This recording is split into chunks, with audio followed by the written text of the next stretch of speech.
turunkan balik. Dalam ayat ni, dalam hadis ni dia kata apa? Dua perkara ini iaitu ajak orang buat baik, cegah buat mungkar adalah merupakan benteng kepada bala Allah Ta'ala turun. Benteng.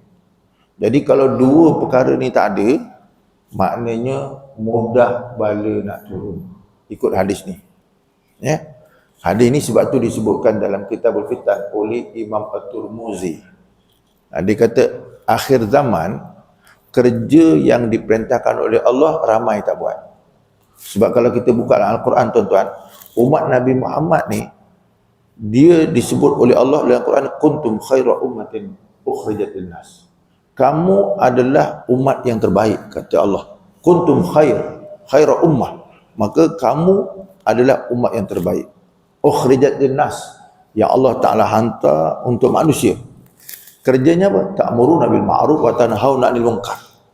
Kerjanya ialah ajak orang buat baik, cegah buat mungkar. Jadi maknanya umat Nabi Muhammad ni umat yang terbaik. Tetapi umat terbaik itu apa kerja dia? Dua tadi tu. Ajak orang buat baik, cegah buat mungkar. Cuma biasanya orang istilah ni keluar tuan-tuan, mutaakhir ini. Kalau ikut dalam Al-Quran lama dah. Kalau ikut dalam hadis lama dah. Tapi mutaakhir ini bila ajak buat baik, cegah buat mungkar, otak kita lah, masyarakat kita nampak orang tabligh. Kan? Masyarakat kita ni biasa ajak buat baik, cegah buat mungkar, dia nampak orang tabligh. Saya nak sebutkan gini tuan-tuan, kerja ni ialah kerja umat Muhammad. Ya? Kerja ni adalah kerja umat Muhammad. Sebab ayat Quran dalam juzuk yang keempat Allah Ta'ala kata apa? Kuntum khaira ummatin ukhrijat linnasi ta'muruna bil ma'ruf wa tanhauna 'anil munkar. Kamu adalah umat yang terbaik yang diutus oleh Allah untuk apa? Untuk mengajak orang buat baik, mencegah buat mungkar. Itu dalam Al-Quran semua. Yang ini kita baca dalam hadis Nabi. Jadi maknanya umat Nabi Muhammad semuanya daripada zaman dulu sampai sekarang ni, termasuk kita ni semua, ada tugas. Tugasnya ajak orang buat baik, cegah buat mungkar. Jadi artinya tidak terkhusus kepada orang tabligh je. Dalam masa yang sama kebetulan kita jumpa yang banyak orang buat ialah orang tabligh. Kan? Sepatutnya kerja ni kerja kita. Semua orang. Ya, semua orang mengambil satu tanggungjawab. Kalau tidak tuan-tuan apa? Bala akan turun. Tu bala akan turun. Jadi kalau kita tengok pada zaman hari ini, kalau kita tengok bala itu turun di antara sipirnya, antara sipir yang disebut oleh Nabi, tengok tempat tu, ada tak kerja ajak orang buat baik, cegah buat jahat? Ada atau tak kerja itu?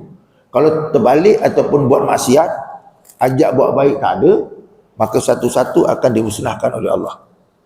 Satu bala. Yang nombor dua tu disebut, dia kata summa tad'unahu fala yustajabu lahu. Kita doa tapi Allah Ta'ala tak terima. Kita berdoa Allah Ta'ala tak terima. Sebab tu tuan-tuan, dalam setiap ibadat yang kita buat, sembahyang ke apa sekalipun, yang diiringi dengan doa, kita kena perhatikan. Kita kena semak. Maksud semak tadi apa? Adakah permintaan kita itu ditunaikan oleh Allah? Kalau kita punya doa tadi tidak ditunaikan oleh Allah, maknanya ada benda yang tak kena. Ada benda yang kita kena semak. Dalam Al-Quran kata apa? Ud'uni astajib lakum. Allah kata dalam Quran, ud'uni astajib lakum. Kamu mintalah, berdoalah dengan aku akan bagi. Maka kalau ikutkan dalam Al-Quran, apa juga doa daripada hamba-hambanya, Allah Subhanahu Wa Ta'ala akan tunaikan. Mengikut apa yang disebut oleh Allah, janji Allah Ta'ala dalam Quran. Tetapi ada juga orang minta Allah tak bagi. Berdasarkan kepada ayat ni. Macam mana? Iaitu apabila kita tengok suasana kemungkaran itu, tak ada orang nak cegah. Maka kita minta doa dengan Allah Ta'ala, maka Allah tak mustajabkan. Sebagai contoh mudah begini tuan-tuan. Kita masuk rumah orang.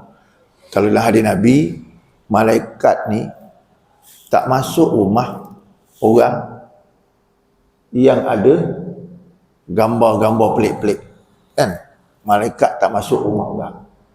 Artinya rahmat tak masuk dalam rumah tu. Malaikat rahmat tak masuk. Malaikatul maut masuk. Cuma yang tak masuk tu malaikat rahmat. Dia tak masuk. Itu dalam hadis Nabi. Lagilah kalau ada apa ni, binatang-binatang yang dilarang, anjing dan sebagainya, malaikat rahmat tak masuk, tapi malaikatul maut masuk. Dia tak kira tempat.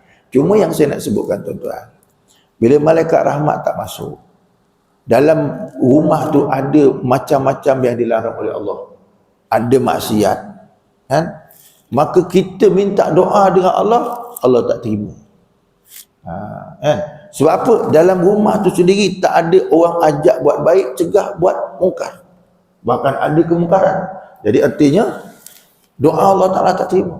Syarat nak doa nak diterima oleh Allah Ta'ala, kerja tadi disebutkan oleh Nabi, ialah mesti ajak orang buat baik, cegah buat jahat.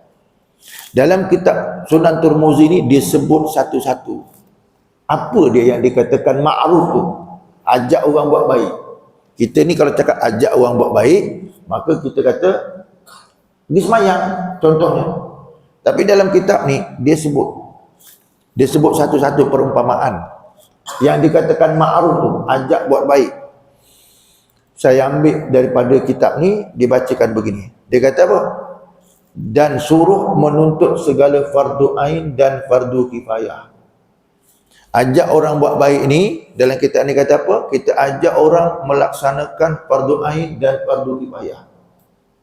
Apa juga yang dikategorikan fardu ain, maka kita kena suruh, dan apa juga yang dikategorikan fardu kifayah, kita kena suruh. Cuba kita perhati begini tuan-tuan, anak kita. Saya selalu buat perumpamaan mudah. Kita sekolahkan anak kita 6 tahun sekolah agama, setahun sekolah khas, 7 tahun. 7 tahun sekolah agama dengan belanja dengan masa 7 tahun. Kita ni mengharapkan apa? Dengan 7 tahun tadi tu, lepaslah fardu ain. Lepas fardu ain. Sebab dalam kitab ni kata, ajak buat baik tu diantaranya lah menyuruh fardu ain dan fardu kifayah. Kalau kita semak bab tu, kita tengok ke anak kita ni contoh. Bila dah sekolah 7 tahun, tuan-tuan tes ilmu dia tu. Saya selalu sebut gitu, tes ilmu dia. Macam mana tes ilmu dia? Time ada orang mati, tuan-tuan suruh dia uruskan jenazah. Agak-agak lepas tak fardu ain. Ilmu dah ada, maknanya dah sekolah dah. Dah 6 tahun sekolah agama, setahun sekolah khas. Cuba tes ilmu dia. Agak-agak bila ada orang mati, boleh buat ke tidak? Macam bang, agak-agak. Anak kita boleh buat tak? Tes. Kan? Yang biasa orang buat macam mana? Ya, Pak Imam dengan Pak Bilal lah. Subkontrak mati je, panggil Pak Imam, panggil Pak Bilal. Maknanya orang kata subkontrak lah. Kalau sekarang ni tuan-tuan, bukan panggil Pak Imam, Pak Bilal. Saya pergi setengah taman tu, dia dah siapkan satu wen jenazah. Pengurusan komplit. Wen jenazah. Pengurusan komplit. Artinya apa?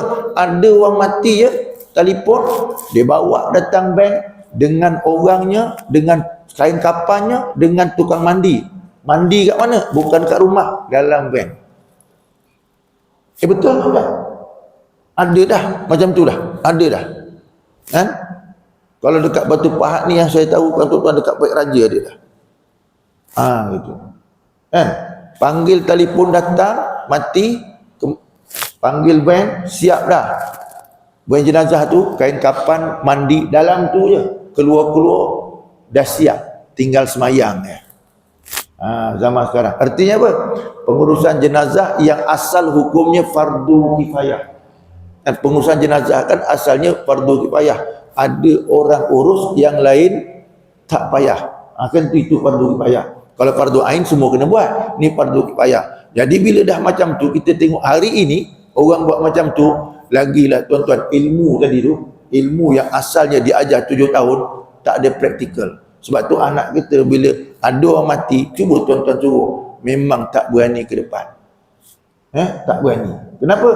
Sebab ilmunya ada, tetapi praktikalnya tak ada. Dia kena ada praktikal. Tu. Contoh lain, saya selalu bagi benda ni. Sebab kenapa benda ni penting? Kalau tidak tadi tuan-tuan, bala turun, doa Allah tak terima. Itu kesan dia. Bala diturunkan Allah Ta'ala tak terima doa. Contoh kedua, nampak macam kelakar tuan-tuan. Selalu saya bagi contoh. Anak kita pergi sekolah agama, dia belajar bab kitab fiqh, bab mandi. Babul ghusli dia panggil, bab mandi. Bab apa mandi ni? Mandi wajib ada, mandi tak wajib pun ada. Kan? Bab mandi. Bab mandi ni, tuan-tuan, kalau mati pun bab mandi juga, sebab mayat nak dimandikan, orang hidup pun mandi juga, yang sunat ada, yang wajib ada. Kan? Kita ambil yang wajib. Anak kita belajar dekat sekolah. Bila kat sekolah, mana ada cikgu atau ustazah yang belajar praktikal bab mandi? Betul tak? Tak ada seorang cikgu, seorang ustaz dengan ustazah, bila dia ngajar babul ghusli, bab mandi, tiba-tiba dia ajar praktikal. Abang pernah jumpa? Tak pernah jumpa. Dia cuma ngajar je. Ustazah ngajar, ustaz ngajar. Artinya bab praktikal tu, siapa kena ajar? Bang, siapa kena ajar? Apa faktanya dah ada praktikal tu, siapa kena ajar? Mak bapak lah. Mak bapak kena ajar. Sebab kenapa kena ajar? Sebab ramai orang dia tahu fakta, tapi praktikal tak betul. Praktikal tak betul. Saya bagi hujah gini ya tuan-tuan. Tuan-tuan pernah baca dengar sejarah Nabi bila dia mandi, tapi dia mandi dengan rumah dia. Pernah dengar cerita? Nabi mandi dengan Sayyidatina Aisyah. Mandi sama-sama. Pernah dengar apa? Kau tak pernah? Tak pernah? Kena buka hadis Bukhari, kena buka hadis Muslim. Memang ada. Kan? Nabi pernah mandi sama-sama. Maka di sana macam-macam lah syarah dia yang dikatakan oleh ulama. Sebab kenapa? Seorang suami dia kena tahu isteri dia tu fardu ain lepas tak lepas. Seorang mak bapak dia kena tahu fardu ain untuk anak dia tu lepas tak lepas. Dia dah hantar sekolah dah. Jadi untuk itu nak memastikan ilmu dia betul tak betul, ada praktikalnya. Jadi maknya kena tengok anak tu mandi wajib betul tak betul. Suami kena tengok isteri tu mandi wajib betul tak betul. Ayah kena tengok, kena tahu ilmu anak kita belajar tu dia praktikal betul tak betul. Kenapa? Bila mandi wajib tak betul, sembahyang sah tuan-tuan? Tak sah. Sebab hadas tidak terangkat. Praktikal. Sebab tu dalam kitab ni, antara benda yang kita ajak orang buat baik ialah belajar ilmu fardu ain, belajar ilmu fardu kifayah bagi melepaskan tuntutan diri. Belajar ilmu fardu ain, belajar ilmu fardu kifayah bagi melepaskan tuntutan diri. Itu tuan-tuan. Baik, saya contohkan lagi tuan-tuan. Ini mudah. Kita ni semua biasa dah dengar kuliah, dah duduk sekolah. Maka kita dulu pernah pernah belajar bab sembahyang mayat. Ini contoh. Pernah mengurus jenazah masa sekolah dulu. Maknanya bila orang mati, 4 benda wajib yang diperlukan untuk laksanakan. Agak-agak bang, kalau ada orang mati kat sini, abang boleh sembahyangkan atau tidak? Jadi imam ataupun sub kontrak macam bang, boleh bang? Jadi imam boleh? Boleh? Kalau boleh alhamdulillah. Ni contoh nak sebutkan apa? Ilmu tu, ilmu fardu ain dan ilmu fardu kifayah kena dipahami semua orang. Kan? Tiba-tiba imam dengan Bilal tak ada. Kan? Imam dengan Bilal balik bercuti. Agak siapa nak settle? Kan? Takkan nak cari Haji Rani tuan-tuan, kan, sebagai pengurusi. Dia pula telefon balik cuti, kan. Agak-agak nak settle siapa? Mayat tak boleh tinggal, kan. Itu contoh. Sebab tu tuan-tuan nak sebutkan apa? Dalam kitab ni Nabi sebut benda baik ni kena semua orang buat. Bukan individu, bukan seorang-seorang saja. Semua orang buat. Apa dia? Fardu ain. fardu kifayah ni nak kena tahu sebab dalam kitab ni sebut macam ni. Jadi erti kena belajar. Bukan maknanya sembahyang mayat ni contoh saja.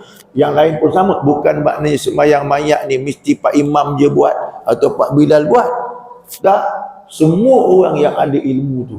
Tapi kalau bagi tester tuan-tuan, confirm tak semua orang boleh buat. Dalam kitab lagi tu. Tu kedudukannya. Jadi artinya, benarlah kata Nabi, benda baik ni kita kena ajak orang. Tetapi dalam masa yang sama, benda yang tak baik kena juga cegah. Tuan-tuan. Sebab tu tuan-tuan kalau buka kitab fiqh, dalam kitab fiqh tu ada kitabul ibadat. Bab ni bab menyuruh je. Suruh semayang, suruh puasa, suruh zakat, suruh haji. Itu kitabul ibadat. Kan? Tapi dalam kitab yang sama, kalau tuan-tuan tengok buka sana, ada kitabul jinayat. Kitabul jinayat. Bab jinayat. Kita selalu belajar apa? Orang Islam ni kalau dia dah Islam mesti baik kan? Islam tu baik. Tetapi ada belajar kitabul jinayat. Bermakna kalau ada orang Islam buat yang tak betul, maka hukumannya ada. Kan? Tu. Artinya kat sana apa? Sebab manusia itu, setiap manusia, saya dan tuan-tuan, selain kepada ada iman, ada ilmu, ada akal, dalam badan kita ni ada nafsu, ada setan. Ada nafsu, ada setan. Tu dalam diri manusia. Dia berlawan dulu. Jadi maknanya dekat situ, siapa menang, maka itulah yang kita akan nampak. Kalau nafsu dengan setan menang, jahatlah yang dia buat. Kalau iman dengan akal menang, baiklah yang dia buat. Sebab tu manusia ni tuan-tuan, walaupun dia ada ilmu, walaupun dia ada iman, walaupun dia ada akal, tetapi ada masanya iman yang dia ada dia tak pakai, akal yang dia ada tak pakai, dia punya ilmu yang dia ada tak pakai. Bila tak pakai, maka ketika itu dia ikut nafsu, dia ikut setan. Bila dia melanggar peraturan Allah Ta'ala, maka wajiblah dia kena hukum. Itu juga perintah. Itu juga satu perintah daripada Allah Subhanahu Wa Ta'ala yang kita pun kena faham. Sebab manusia ni tuan-tuan, kita ni yang duduk masjid sebagai contoh, masa duduk masjid ni kita dapat ikut iman kita, akal kita, ilmu kita. Tapi masa kita keluar, duduk kat luar, kita nampak maksiat. Kadang-kadang tuan-tuan kita duk tengok depan kedai nombor ekor tu contoh. Kadang kedai nombor ekor, pergi kedai nombor ekor, dia buka dia punya kopiah, dia pergi tikam nombor ekor. Masa tu iman kat mana? Ilmu kat mana? Akal kat mana? Itu juga nafsu manusia. Jadi sebab itulah tuan-tuan, ajak buat baik ni penting. Kalau ajak buat baik ni tak dibuat, artinya dalam kitab ni kata bala senang turun. Bala senang turun. Jadi sipirnya, kalau kita tengok ada isu yang berlaku mengenai bala turun, tak kira besar atau kecil, kita kena semak, ada tak orang melanggar perintah Allah? Ada tak orang mengajak orang buat baik? Biasanya kalau bala itu turun dalam keadaan berskala besar, yang ini biasanya orang ajak buat baik tak ada, tetapi orang ajak buat jahat itu berleluasa. Faham tuan-tuan? Macam contoh ginilah, pagi ni kita duduk majlis ilmu tuan-tuan. Kat sini yang datang kita boleh kira macam ni, kan? Tapi dalam masa yang sama, kalau kita tengok sekampung yang ada masing-masing ada handset, kan? Masing-masing boleh tengok maklumat, sama ada maklumat baik ataupun maklumat yang tak baik. Cuba tuan-tuan fikir, dekat rumah kita, anak kita kalau pegang handset, dia banyak tengok benda elok ke tak elok? Macam bang, anak kita dekat rumah ni, tak payah kita tengok jauh, tu sebagai contoh. Satu rumah kalau kita tengok macam tu, apatah lagi 2, 3, 4, 5. Biasanya anak kita pegang handset, agak-agak dia tengok elok ke tak elok bang? Ha? Berita semasa lah, berita, tak, saya nak sebut berita semasa tu memang elok dengan tak elok tu. Tu. Nak tahu elok tak elok tuan-tuan, kita tanya diri kita. Agak-agak tuan-tuan pegang handset tu, mana satu pergi tengok. Kan? Ya bang, kan? Kita pegang benda tu, duduk sorang-sorang. Bukan duduk macam ni. Kalau duduk macam ni tak berani nak tengok tuan-tuan. Walau bawa tak berani nak buka, sebab orang sebelah duduk tengok. Kan? Jadi duduk sorang-sorang kat rumah. Agak-agak tengok benda apa. Macam-macam lah kan. Sebab nafsu kita. Sebab ketiga itu setiap manusia ada pertimbangan, sama ada nafsu, setan, nafsu, setan. Yang kedua, iman, akal dengan ilmu kat diri dia. Kita duk tengok mana dia akan tengok. Itu contoh. Jadi artinya tuan-tuan, antara maksiat dengan pahala ada kat depan kita. Mana yang dipilih? Mana yang akan dia pilih? Sebab itu tuan-tuan, kita duk tengok. Kadang-kadang kita tengok satu tempat tu macam tak ada apa-apa, tapi tiba-tiba Allah Ta'ala turunkan balik. Tu kena ingat tu. Sebab sejarah-sejarah dulu begitu. Allah turunkan bala yang melampau tu, apa benda dia? Mesti ada perkara yang tak kena. Sebab dalam Quran, dalam hadis Nabi kata, bila tak ada orang ajak buat baik dan buat mencegah buat mungkar, maka ketika itu Allah akan turunkan bala sehingga orang nak doa, Allah Ta'ala tak terima. Sebab tak ada orang ajak buat baik, kan? Ajak, tuan-tuan, saya contohkan Bilal, hari-hari dia ajak orang buat baik. Bilal, bila dia bang je, itu tanda bang tu apa? Masuk waktu, ajak orang sembahyang. Itu Bilal. Kalau kita tengok zaman kita hari ni, berapa ramai yang sambut saut panggilan Bilal, kan? Itu contoh. Bilal tu, sebab tu dalam hadis Sunan Tirmizi kata, siapa jadi Bilal bang, ada setengah hadis kata 7 tahun, ada setengah hadis kata 12 tahun. Kekal dia jadi, dia di akhirat besok duduk kat depan, jadi ketua untuk bawa orang hadap Allah Ta'ala. Itu Bilal. Itu ada hadis dalam Sunan Tirmizi. Tuan-tuan boleh cek dalam hadis Sunan Tirmizi bab Bilal. Cuma nak sebutkan, bila Bilal tu bang, sekuat-kuatnya, tak kira apa lagu dia pakai, dia tu panggil orang ajak buat baik, panggil orang sembahyang. Soalannya tuan-tuan, berapa ramai yang menyahut seruan Bilal tu? Tu. Ajak buat baik tu, Bilal ajak buat baik tu, bermakna berapa ramai yang sanggup. Hari ni tuan-tuan yang sanggup 3 saf hingga 4 saf tuan-tuan. Hari ni yang kita nampak, kan? Lepas tu duduk pula majlis ilmu, ahli jawatan kuasa rancang, pengusi rancang duduk majlis ilmu. Yang sanggup tinggal ni, yang lain tak sanggup tinggal. Tapis lagi tu, daripada semayang tadi 4 saf, lebih kurang yang saya nampak tuan, tapis lagi, tinggal yang ni, kan? Ini nanti tuan-tuan, habis kuliah nak isyraq ataupun duha, tinggal lagi ketul tu, tapis lagi tu, kan?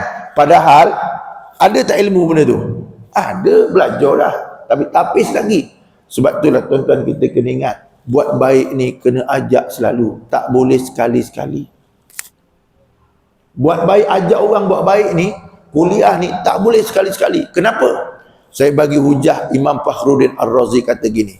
Kalau tuan-tuan buka dalam juzuk pertama tu ada ayat innal ladzina kafaru sawa'un 'alaihim a'andzartahum am lam tunzirhum la yu'minun.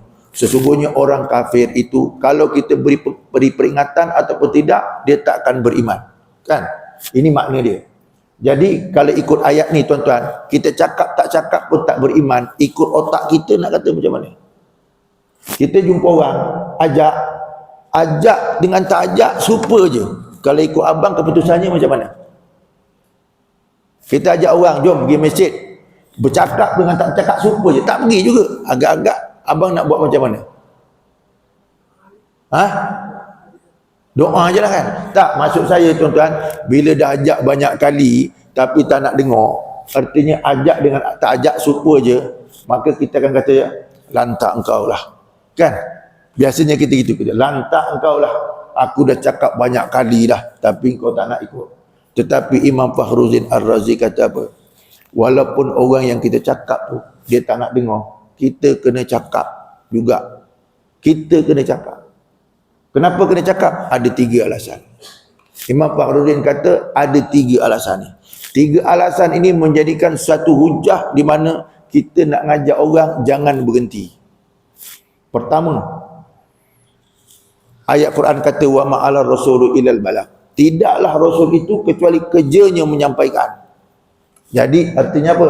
Kita ni tuan-tuan wajib juga cakap, kita menanggung kerja rasul. Kita menyambung kerja rasul. Sebab apa?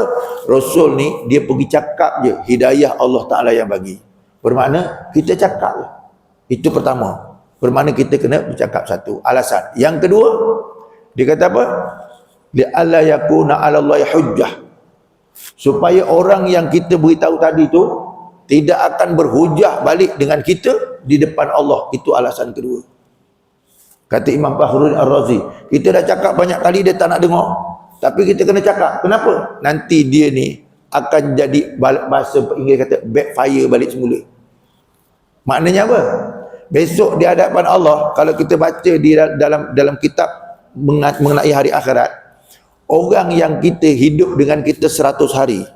Ni contoh. Kita bercakap dengan dia 99 hari. Sehari je kita tak cakap. Yang 1 hari ni jadi backfire balik kat kita. Dia akan mendakwa depan Allah. Kan? Masa di hari akhirat ni, orang dah tak boleh cakap apa dah. Masa tu masing-masing nak melepaskan diri. Itu hari akhirat. Jadi orang ni akan cakap dengan Allah. Ni dalam Quran kata supaya tidak jadi hujah depan Allah Taala, dia akan kata, wahai Allah, kalau dia cakap dengan aku hari ke-100 tu aku ikut. Kan? Jadi kita nak cakap macam mana tuan-tuan? Kan? Sebab tu tuan-tuan, kalau tuan-tuan dengar imam tadi baca masa subuh, tuan-tuan tengok. Imam baca masa subuh tu surah Jumaah, itu surah yang menyebut deal kata 2 daripada Allah Taala. Kalau tuan-tuan tengok dalam Al-Quran tu, yang tadi imam baca subuh, itu pun kalau tuan-tuan faham, kalau tak faham entahlah. Kan? Imam baca subuh surah Jumaah, saya duk perhati, kan? Apa yang dibaca tadi tu terdetik dalam hati. Ayat surah Jumaah ni adalah deal kata 2 daripada Allah. Jenis orang yang tak reti bahasa. Tu ayat tu. Tuan-tuan tengok kenapa dalam ayat tu disebut mula-mula cerita.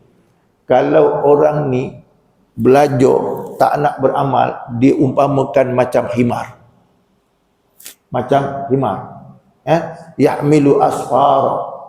Itu macam himar satu. Yang kedua, dealnya apa? Orang Yahudi. Qul ya ayyuhalladzina hadu in za'amtum annakum awliya'ullah. Dalam ayat tu kata apa? Orang Yahudi ni dia mendakwa dia ni orang yang best. Dalam Quran ada cerita tentang orang Yahudi, dia pandai. Ilmu Allah Ta'ala bagi, dia rasa best. Kan? Bila rasa best, Allah bagi cabaran kat dia. Kalau betul kau best, minta mati. Tamannaunal maut, minta mati. Artinya apa? Jumpa dengan aku, nak tahu langit tinggi rendah. Kan? Allah bagi deal kata 2 dengan orang-orang Yahudi. Kalau betul kamu ni orang yang hebat, kalau betul kamu ni best, kalau betul kamu ni ada ilmu dan hebat, tamannaul maut, minta mati. Nak tahu. Dan minta mati jumpa dengan aku. Sehingga Allah sebut dalam Quran, qul innal mautal ladzi tafirruna minhu fa innahu mulaqikum. Katakan wahai Muhammad kepada orang Yahudi, mati itu yang kamu lari daripadanya, dia akan jumpa dengan kamu. Artinya apa tuan-tuan? Surah Jumaat ni adalah kata 2 daripada Allah Ta'ala. Maknanya kalau lawan aku, kata Allah Ta'ala, tak apa, kau nak lawan, cuba kau minta mati dulu. Mati tu baru kamu tahu. Tu kenyataan daripada Allah Ta'ala. Sebab tu tuan-tuan kita ni kena ingat. Saya nak contohkan ginilah biasa. Macam tuan-tuan hari ni nampak jenis dah tua-tua. Kan? Kuliah dah tua-tua. Dulu masa muda pegang cawan masa dulu tuan-tuan. Gaya pegang cawan tu, dia punya bengis, aku baling kat kau. Tu kan biasanya gitu. Masa muda. Tapi bila dah tua, dia dah gigil pegang. Kan? Dah gigil. Bila dah gigil tu, tua sikit lagi, bukan gigil. Cawan tu yang jatuh. Last lagi, angkat pun tak boleh. Maknanya tuan-tuan nak sebut, bukan cerita mati. Belum mati pun dah tak boleh nak lawan dah. Belum mati lagi. Kalau dah mati tak payah cerita. Belum mati. Tuan-tuan tengok orang yang sakaratul maut nak mati tu, tengah nak dicabut nyawa, cuba tuan-tuan suruh dia angkat tangan dan kaki, memang tak boleh. Tak mampu lagi. Sakaratul maut. Tak mampu. Bukan sakaratul maut. Tuan-tuan tengok orang stroke sudah cukup. Yang belum mati pun tak mampu lagi angkat tangan dan kaki. Jadi artinya tuan-tuan, tak payah cabar Allah Ta'ala. Cuma kita ikut aja apa yang perintah Allah. Allah kata apa? Suruh buat baik, kita buat baik. Cegah buat jahat, kita cegah buat jahat. Sampai masa kita berdepan dengan Allah, supaya kita tak berhujah banyak depan Allah. Kita pasti. Saya akan mati, tuan-tuan pun akan mati, itu memang pasti. Kan? Kita pun, saya pernah kat sini, tuan-tuan sama-sama sembahyang mayat. Lepas isyak kat sini. Artinya apa? Ada orang mati, kita sembahyangkan mayat. Memberi maksud apa? Kita ni pun bakal mati. Bahkan tuan-tuan pergi ke kubur, tuan-tuan pergi kubur, salam ahli kubur bunyi macam mana bang? Salam ahli kubur bang, bunyi macam mana? Tuan-tuan pergi kubur ada salam tak? Ada, bunyinya macam mana bang? Tak dengar bang? Macam mana bang bunyi dia? Tak, sebenarnya tuan-tuan, salam ahli kubur tu ingatkan diri kita. Tuan-tuan tengok, salam masuk rumah, Assalamualaikum warahmatullahi wabarakatuh. Itu salam masuk rumah, kan? Tapi saya nak tanya tuan-tuan, salam masuk rumah, rumah tak ada orang, macam mana salam dia? Assalamualaikum wa ala ibadillah. Tu jenis salam masuk rumah tak ada orang. Sekarang ni salam pergi kubur, kalau salam masuk rumah ada orang boleh jawab. Salam masuk rumah tak ada orang lain. Tapi salam pergi kubur, tu apa bunyi dia tuan-tuan? Bunyi dia, Assalamualaikum ya ahlal kubur wa inni insyaallahu bikum lahikun. Salam ni sebenarnya menyedarkan kita, balik kat kita semula. Dia kata, salam sejahtera wahai ahli kubur, wa inni, sesungguhnya aku insyaallahu bikum lahikun, lepas ni aku menyusul. Artinya bahasa kita apa? Selamat sejahtera wahai kubur, kau jangan bimbang lepas ni aku pula giliran masuk kubur. Itu lebih kurang. Kan? Maknanya yang saya nak sebut, saya dan tuan-tuan ni pasti akan mati tu. Bila pasti mati, tak ada benda yang kita bawa. Kita punya hebat kita tak bawa, kita punya kekuatan tak bawa, kita punya ilmu tak bawa. Yang kita bawa ialah amal kita. Jadi nak tunjukkan apa? Kita ni tuan-tuan tak boleh nak lawan Allah Ta'ala. Jadi yang Allah suruh kita buat, yang Allah larang kita tinggal. Yang Allah suruh kita buat, yang dilarang kita tinggal. Kenapa? Sebab bimbang ada dua benda yang akan menimpa kita. Satu, bala. Bala ni kita tak nak cerita, tak payah ceritalah tuan-tuan. Kenapa? Sebab macam-macam bala. Orang ni bila nampak tuan-tuan, bala, bila banjir besar, bala. Gempa bumi tu bala. Kan? Tetapi dia tak nampak, dia tak boleh pergi masjid tu juga bala. Orang yang tak boleh pergi masjid tu bala. Walaupun dia tak pernah kena banjir, walaupun dia tak pernah kena gempa bumi, tak pergi masjid tu bala tuan-tuan. Boleh faham tuan-tuan? Tuan-tuan, saya nak sebut gini, cara mudah. Kita pergi masjid ni bukan kerana kekuatan tulang 4 kerat kita. Kita pergi masjid ni kenapa? Sebab hidayah Allah Ta'ala. Kalau Allah tak izin, maknanya kita takkan mampu pergi, walaupun rumah sebelah masjid. Kan kita tak mampu pergi. Artinya izinnya kita dapat pergi tu dengan izin Allah. Allah bagi hidayah, bagi kekuatan, kita dapat pergi. Artinya tuan-tuan, kalau orang tak mampu untuk pergi masjid, tak mampu, itu adalah satu bala. Kenapa? Memang Allah tak nak dia jumpa dengan Allah Ta'ala. Memang Allah tak panggil untuk dia jumpa dengan Allah. Memang Allah tak panggil untuk dia beribadat dengan Allah. Jadi artinya tuan-tuan, kita ni dapat duduk dalam masjid ni, bersyukur banyaklah. Sebab apa? Kita menyaut suara Allah, dan Allah panggil kita, kita datang. Tuan-tuan. Sebab kalau Allah tak izin tuan-tuan, memang tak akan datang. Memberi arti apa? Orang yang tak mampu pergi masjid, itu sebenarnya balik. Sebab Allah dah mula tak nak tengok dia. Allah dah tak lorongkan dia jalan yang betul. Jadi kita ni diberi kepahaman, dilorongkan oleh Allah. Maknanya tuan-tuan, Allah masih sayang dekat kita. Masih sayang lagi. Kalau Allah Ta'ala biarkan, memang tak mampu nak pergi. Tak mampu. Itu sebab selalu saya bagi misal tuan-tuan, ada jenis orang nak jadi makmum belakang imam ni payah. Tak pernah seumur hidup. Cuma tiba-tiba mati terus duduk depan imam. Kan? Jadi makmum kat belakang imam tak pernah tiba-tiba mati terus duduk depan imam. Kira-kira kurang ajar tak kurang ajar tuan. Kan? Biasa suruh duduk belakang imam dulu, latih duduk belakang imam jadi makmum. Bila mati duduk depan imam tu baru ngam, taklah segan. Kan? Tiba-tiba ni tak pernah nampak jadi makmum terus mati duduk depan imam. Kan? Macam tuan-tuan kita ni contohlah duduk dekat warung. Kan? Duduk warung, kawan kita datang. Tapi kawan ni datang kat masjid tak nampak, warung ada. Jadi kita pun kata dia, engkau ni aku nampak kalau warung mesti ada, tetapi masjid tak ada. Kan gitu tuan-tuan. Kita sindir macam tu. Jadi maknanya apa? Jenis kaki warung. Kita ni tuan-tuan kena ingat, Allah perintahkan suruh semayang, suruh berjamaah. Kan? Tiba-tiba nak jadi makmum belakang imam payah. Mati-mati terus duduk depan imam. Tak kurang ajar tuan-tuan. Kita taklah nak menuduh demikian, sebab dia mati tu diuruskan fardu kifayah, tetap juga diuruskan, tetapi gaya hidup manusia. Kan manusia ni nak mati cara yang baik. Kan? Mati cara nak cari Islam. Mati nak dijaga dengan cara yang baik. Kenapa dalam hidup dia tu dia tak nak bawa yang baik? Sebab hidup baik, dia mati jadi baik. Itu kedudukan dia. Jadi artinya tuan-tuan, kena ingat juga tuan-tuan. Kita kena ingat, kita bersyukur apa?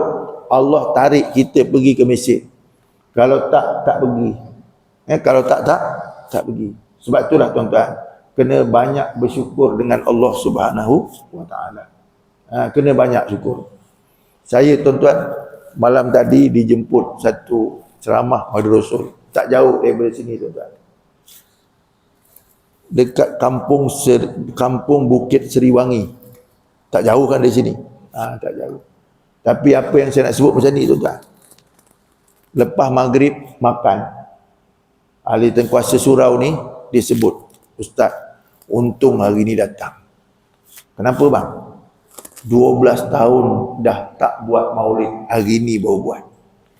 Tu tuan-tuan, 12 tahun. Jadi tak yang cakap ni tuan-tuan, makan dengan saya nak confirmkan, saya tanya imam tu, betul ke bang dah 12 tahun? Betul Ustaz, 12 tahun dah tak buat maulid. Tu tuan-tuan. Artinya tuan-tuan, bayangkan biasanya orang kita Melayu ni bukan tiap-tiap tahun, selagi ada bulan maulid. Ni 12 tahun tak buat maulid, baru malam tadi buat. Maksud saya tuan-tuan, kalau Allah Ta'ala tak izin tuan-tuan, memang tak mampu nak buat. Saya tanya kenapa tak buat? Sebab dia sebut pengungsi dulu tu bila dah mati tak ada orang nak urus. Tuan-tuan. Jadi kalau tuan-tuan nak kenal pengungsi kat situ tuan-tuan tengok live saya malam tadi. Dia berucap tuan-tuan. Nak menunjukkan tuan-tuan, betul lah kata Nabi, akhir zaman besok, masajidu ma'amirah wa hiya kharabum minal huda. Masjidnya besar, tetapi tak ada isi dalam. Tak ada program dalam. Tak ada yang tukang mengisi dalam masjid besar. Tuan-tuan. Jadi tuan-tuan jangan sampai tuan-tuan ni masjid Bukit Pasir tuan-tuan, suatu masa besok yang tukang datang tak ada. Ni dah kira sikit ni tuan-tuan. Besok jadi lebih sikit, lah jadi tak ada. Sebab Nabi kata, masjid akhir zaman besar tapi dalamnya tak ada orang. Itu ada dalam hadis Nabi SAW. Tapi kita bersyukurlah tuan-tuan, duduk Bukit Pasir, sepanjang duduk ada kuliah subuh, ada semayang. Itu selamat lagi. Kita bimbang tuan-tuan, besok jadi pasir je, bukitnya dah hilang. Tuan-tuan, sebelah tu tasik tuan-tuan tu. Sebelah tu tasik. Tuan-tuan tengok Palu Indonesia, Sulawesi tu, atas darat boleh tenggelam masuk dalam bumi. Allah Ta'ala punya kerja. Tuan-tuan tengok baru ni dekat Batang Kali apa? Yang tanah runtuh. Kita pun tak jangka tuan-tuan. Nampak tengok pembangunan bagus je, tetapi Allah Ta'ala punya kerja. Kita tak tahu benda dalam bumi ni apa Allah Ta'ala nak buat. yang kita pijak hari-hari. Sebab tu Quran kata wala tamshi fil ardi maraha, kamu jangan berjalan di atas muka bumi dalam keadaan sombong. Allah Taala boleh buat apa yang dia nak. Allah boleh buat. Kita duduk atas darat macam ni, tuan-tuan. Allah boleh jadikan atas darat ni masuk dalam perut bumi. Boleh. Tasik mereka yang kecil jadi besar. Kan? Tak mustahil, tuan-tuan. Tak mustahil. Tuan-tuan sini dengan minyak beku tak jauh kan? Dekat je kan? Minyak beku tu kan pantai. Kan? Artinya sini dengan pantai dekat. Kalau kini dengan pantai, tuan-tuan kita tengok sejarah dekat Sulawesi, pantai atas darat tak ada hilang dah. Tu kena ingat. Dari hadis ni kata apa? Kalau ajak buat baik tak ada, cegah buat jahat tak ada, Allah boleh turunkan balak bila-bila. Tu yang kita kena ingat, tuan-tuan. Kita ni, tuan-tuan, kat mana-mana yang saya pergilah, tuan-tuan, dekat Batu Pahat ni, bila hujan lebih sikit, parit yang ada mesti dah sikit-sikit dia nak sampai jalan. Sekarang ni hujan sikit je dah nak sampai jalan. Tuan-tuan ingat dulu, saya ingat lagi, tuan-tuan, 2006 banjir besar kan, parit besar sampai lutut, banjir bertenang, air tenang, tak berubah, betul tak? Tu kena ingat, tuan-tuan. Peringatan daripada Allah Subhanahu wa Ta'ala. Artinya apa? Allah boleh buat macam-macam yang dia nak. Cumanya, tuan-tuan, kita ni duduk kena bersyukur dekat masjid. Kenapa? Kita ni sebagai golongan orang yang menahan bala daripada turun. Selagi ada jenis orang yang boleh buat ibadat, selagi ada orang yang boleh buat baik, selagi ada orang yang boleh mencegah buat mungkar, artinya apa? Bala tak akan turun. Kalau tak, bala akan turun. Tuan-tuan, selalu saya bagi misal macam ni. Dekat Indonesia baru ni, yang kena tsunami, yang dilaporkan bahawa orang minum arak kat tepi pantai buat pesta. Allah datangkan tsunami, Masjid Ar-Rahman Aceh, tinggal masjid orangnya tak ada. Masjid Ar-Rahman, tuan-tuan, dekat Aceh, tinggal masjid orangnya tak ada. Sekarang ni jenis anak-anak yang dah mati dulu, yang maknanya mak bapak mati dulu dah. Artinya masjid tinggal masjid dulu masa tsunami. Jadi, tuan-tuan, Allah boleh buat apa yang dia nak. Jadi kita kena ingat-ingat. Sebab itulah benda ni selalu diperingatkan untuk supaya apa? Kita tidak diturunkan bala oleh Allah dan doa kita diterima oleh Allah Ta'ala. Jadi kena ajak buat baik. Walaupun, tuan-tuan, kuliah macam ni, tuan-tuan, kita tak boleh tinggal, tak boleh matikan. Kemudian kita bersemayam berjemaah, tak boleh tinggalkan. Sebab kenapa? Cik guru saya, tuan-tuan, selalu sebut. Dia kata kalau kita masuk kampung orang, tengok 3 perkara ni. Kalau 3 perkara ni ada, selamat kampung tu. Kalau tak ada, memang tunggu je lah. Apa dia? Pertama, dia sebut ada tak orang mengerjakan semayang berjemaah. Itu nombor 1. Tutup guru saya selalu sebut. Tengok ada tak orang semayang berjemaah. Kenapa? Dalam hadis Nabi sebut, dia kata, ma min badwin wala qaryatin ma min salasin fi badwin wa qaryatin la tuqamu fil jamaah istahwa alim syaitan. Mana-mana 3 orang dalam satu kampung ataupun satu bandar ataupun satu dusun yang tak mendirikan sembahyang berjemaah, maka syaitan akan mengeraskan hati penduduk kampung tu. Jadi maknanya Tok Guru saya kata apa? Pertama, sembahyang berjemaah. Kalau ada sembahyang berjemaah, artinya kampung tu selamat daripada gangguan setan. Kalau ada gangguan tu pun bersifat peribadi. Kenapa? Orang tu sendiri tak sembahyang. Tu boleh faham, tuan-tuan? Itu pertama, sembahyang berjemaah menghalang daripada gangguan setan. 2, kata Tok Guru saya, tuan-tuan, tengok, pergi dalam masjid, tengok ada tak orang susun saf tu betul. Dia punya saf susun tu betul ke tak betul, tengok. Kalau ada sembahyang berjemaah tu satu. Yang kedua, susun saf tu. Susun saf ni pun kena belajar. Kalau susun saf ni tak belajar, tuan-tuan, duduk saf kangkang besar. Betul tak? Dia nak menguasai tempat, jadi kangkang besar. Jadi, tuan-tuan, kenapa susun saf tu? Dia kata dalam hadis Nabi sebut, dia kata sawu syukur fakum pala tahtalifu fatah talifakulubakum. Kamu kena luruskan saf kamu, jangan bengkang-bengkok. Kalau kamu bengkang-bengkok, maka akan bengkang-bengkoklah hati-hatinya.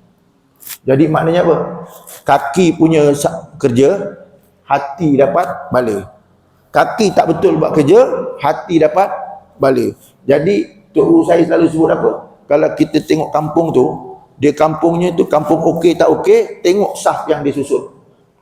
Kalau saf susunnya bengkang bengkok tak betul, artinya kampung tu hatinya masing belaga. Hatinya banyak yang bengkang bengkok. Itu yang disebutkan oleh Nabi. Yang ketiga, Tok Guru saya kata biasanya tengok dekat kampung tu. Satu tadi sembahyang Jumaat, nombor dua saf, nombor tiga ada tak majlis ilmu. Tengok ada tak majlis ilmu. Kenapa? Bila majlis ilmu ni ada, bermakna Allah buka berkat kampung tu.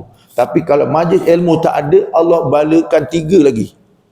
Balanya lagi 3. Bukan sekadar setan, bukan sekadar hati bengkak-bengkok. 3 apa dia? Berkat hilang, mati dalam keadaan tak beriman. 3, pemimpin jahat. Ni 3. Jadi maknanya apa? Sebab tu selalu pesan Tok Guru saya, pergi tempat orang tengok 3 benda ni. 1, sembahyang berjemaah. 2, cara susun saf. 3, majlis ilmu. Ada tak ada? Ada tak ada?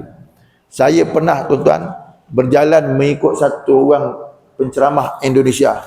Mungkin tuan-tuan pernah dengar nama dia. Ustaz Tunggul Wahid. Dipanggil Ustaz Tunggul Wahidun. Pernah dengar tuan-tuan? Tak pernah. Saya pernah dulu ikut ni Ustaz Tunggul Wahidun nama dia. Dia ni orang Indonesia, penceramah Indonesia, datang ke Malaysia. Saya pernah mengiringi dia 1 bulan. 1 bulan. Masa zaman saya muda-muda dulu. Sekarang ni rasa dah tua. Kan? Tapi saya pernah duduk dekat orang kata, dekat hotel dengan dia bertiga. Saya dengan kawan saya dengan dia. Saya tukang iringi dia masa tu sebulan mengikut dia. Jadi pagi subuh bangun sembahyang subuh dengan dia. Sembahyang subuh dia imam, saya makmum dengan kawan saya. Jadi tuan-tuan, lepas habis sembahyang subuh, lepas wirid, dia pun buat tazkirah. Bertiga je. Apa pesan dia? Dia kata dulu masa saya belajar Tok Guru saya, dia kata walaupun kamu berdua jangan tinggal kuliah. Walaupun kamu bertiga, jangan tinggal tazkirah. Kenapa? Dengan demikian, bala tak boleh turun, kata dia. Tuan-tuan. Saya ingat lagi pesan dia. Bala tak akan turun, walau tiga orang. Sebab tu tuan-tuan, dekat situ, bertiga tetap tazkirah. Kuliah subuh juga. Jangan. Kedua, dia pesan dengan saya, apa dia pesan? Dia kata, kalau kamu makan dengan siapa-siapa juga yang bergerak orang alim, lebihan yang dimakan tu habiskan. Maknanya makan dengan minum, ada lebih sapu. Kenapa? Saya dulu macam tu. Dia cerita apa? Dia baca kitab tuan-tuan bawah pokok kelapa. Baca kitab bawah pokok kelapa. Ni cerita dia dulu tuan-tuan. Jadi bawah pokok kelapa, jatuh pokok kelapa, kena kat kepala, pengsan. Bila pengsan, dia belajar dulu, lupa. Belajar dulu, nak bagi betul balik kepala, kena pokok biji buah kelapa tu. Jadi tuan-tuan, Tok Guru dia pesan apa? Minum air. Yang Tok Guru minum tu, minum separuh. Cukup 3 hari dia buat, elok balik kepala. Elok balik ilmu. Jadi dia kata apa? Ambil barakah. Ambil barakah. Tu dululah yang saya belajar tuan-tuan. Dengan Ustaz Tunggul Wahid tu. Jadi artinya tuan-tuan, kita apa juga yang kita buat, dia mesti ada contoh dan pimpinannya. Jadi kita buat benda yang baik, tinggalkan benda yang tak baik, walaupun benda kecil sekalipun. Jadi sekadar itulah tuan-tuan untuk pagi ini. Moga-moga kita dapat keberkatan daripada kuliah subuh ni, insya-Allah. Aku qauli hadza wa astaghfirullah li wa lakum. Bismillahirrahmanirrahim. Allahumma inna nas'aluka ilman nafi'a wa qalban khashi'a wa amalan mutaqabbala wa rizqan halalan thayyiban wasi'an mubaraka wa yaqinan shadiqa wa dinan qaimah. Alhamdulillahirabbil alamin. Assalamualaikum warahmatullahi wabarakatuh.